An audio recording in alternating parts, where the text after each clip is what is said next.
Kidlat News Updates. Mga balita ngayon, Customs Commander sa Zamboanga sinibak sa pwesto matapos masangkot ang anak sa pamamaril.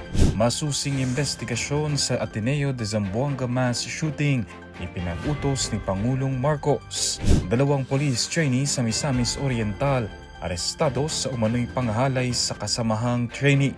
Dating LTO Chiefs Mendoza at Guadiz sinuspinde ng Ombudsman dahil sa 13.3 billion pesos na additional computer fees sa mga motorista. Ako po si Cesar Sorian para ihatid ang mga nangungunang balita sa buong kapuluan. Ngayon, Sinibak sa pwesto ng Bureau of Customs o BOC ang ama ng grade 9 student na umano'y sangkot sa pamamaril sa Ateneo de Zamboanga University Junior High School noong Martes, Agosto 18 upang bigyan ang mas malalim at patas na investigasyon. Ayon kay BOC Commissioner Ariel Nepomuceno, ang ama ng suspect ay ang District Commander ng BOC Port of Zamboanga Enforcement and Security Services. Kinumpirma rin ng BOC na isa sa mga baril na ginamit ng anak ng kanilang opisyal ay isang BOC-issued firearm, habang ang isa naman ay nakarehistro at nakapangalan din sa ama. Ayon sa ulat, gumamit umano ang suspect ng pistol at rifle sa insidente na ikinasawi ng isang grade 10 student. Nagawa pa umanong mag-Facebook Live ng suspect habang isinasagawa ang krimen. Samantala, nagpaabot ng pakikiramay si Pangulong Ferdinand Marcos Jr. sa mga naulilang pamilya at sa buong komunidad ng Ateneo de Zamboanga. Bumuo naman ng Police Regional Office 9 ng isang Special Investigation Task Group o SITG na tututok sa investigasyon. Pagkamat kontrolado na ang sitwasyon, kanselado pa rin ang mga klase sa ADZU ngayong araw, Agosto 19.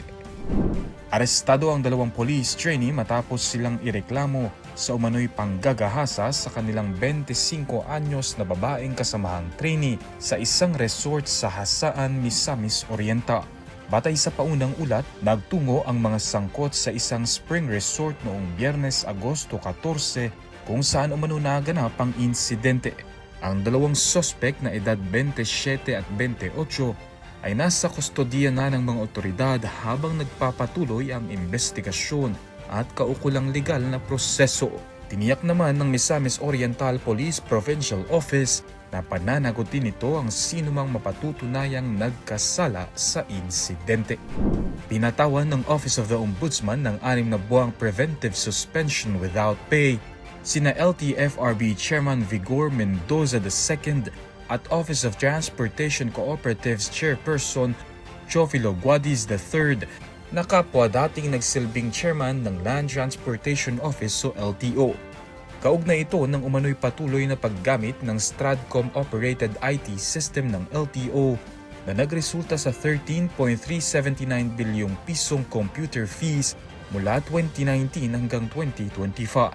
Ayon sa Ombudsman, may sapat na basehan para sa kanilang suspensyon habang dinidinig ang administrative charges na grave misconduct at conduct prejudicial to the best interest of the service.